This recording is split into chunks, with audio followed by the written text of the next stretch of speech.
This show is brought to you by Manscaped. Use the code AFTV for 20% off your order and free shipping at manscaped.com.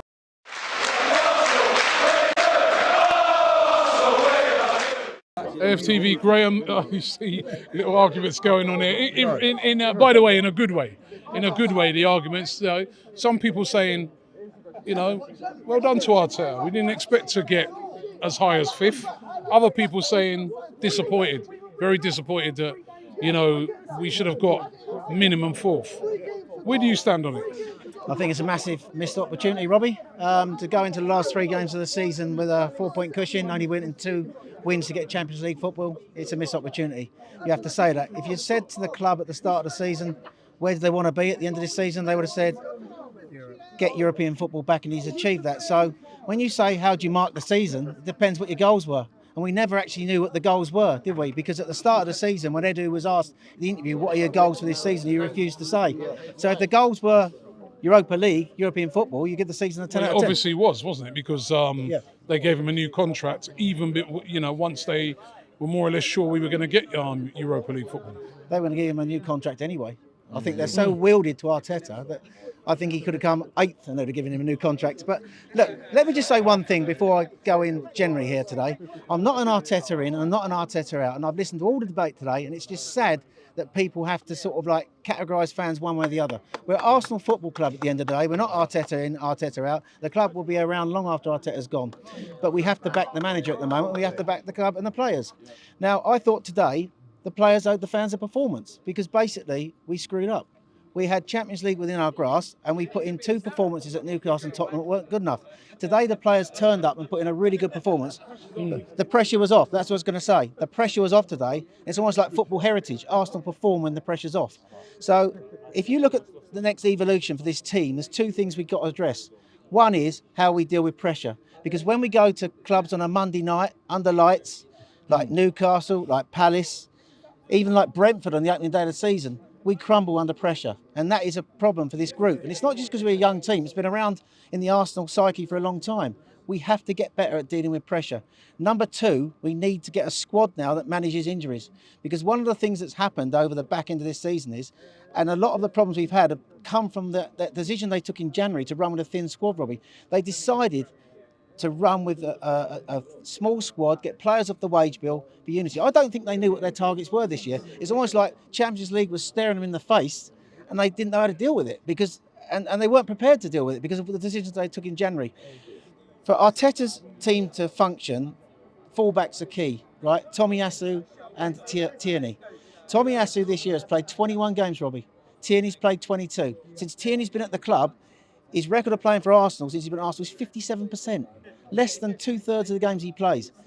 When you've got a team the way Arteta wants to play, with an inverted fullback and a fullback going high, 2 left-sided, a left-sided and a right-sided number 8, fullbacks are crucial in that system. So when you've got a massive drop-off, when Tavares and Cedric are playing the same number of games as Tierney and Tomiyasu, that's number 1 problem. Number 2, Thomas Partey. He's a massive part of this machine, of the Arsenal machine, the team at number 6.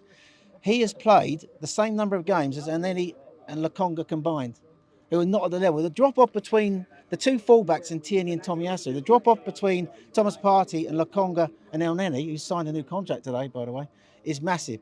So I think you say, how do you rate the season? If you're saying you're rating it on European football, it's a high mark. But if you're rating it on the fact that we didn't get Champions League football, it's a low mark. But the problem the club have is that Champions League football presented itself and they weren't prepared and they couldn't take it. And that's the problem when you assess and I personally worry about the transfer window. Yep. Right? Because I suggested to the guys today that I calculate we need 10 players.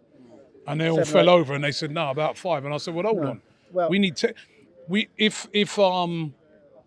Let me just give you an example, right? So if Eddie Nketiah, Lacazette leave, we need 3 strikers. Yeah. Everybody keeps saying 2. We need 3 strikers if they stay. But what I'm saying is, Aubameyang left and we haven't replaced him. We need 3. I'll do a tie. No. That's a tie. It's my tie impression. I love it. Not a very good one, no. But when Gabriel scored today, that was his 5th league goal of the season. He's the most goals of any centre-back in the league. We played 3 strikers this season: Nketiah, Lacazette, and Aubameyang. Nketiah was the highest scoring striker with 5, the same number as Gabriel. So when you're running the whole season with a striker who can't score goals, there's a problem. There's one of your major problems. And we need 3. So we need 3 in the summer. I think if three are going out, we need to bring 3 in. We do, and I think Nketiah will leave. I think Lacazette will go. Balogun's going to come back, but I think they should put him out on loan. If you look at where we need to strengthen next year, we need, I think, a fullback, first of all, who's 2-footed, who can play on the right and the left to fill in when Tierney's unfit or Tomiyasu's not fit. I don't know what's happening with Saliba. If he's not coming back, he wants to stay in Marseille because he wants to play Champions League football, doesn't he? Funny how that Champions League thing is possibly going to stop us maybe getting 1 or 2 deals done now. But if Saliba's not coming back, we're going to need another centre-half, I think.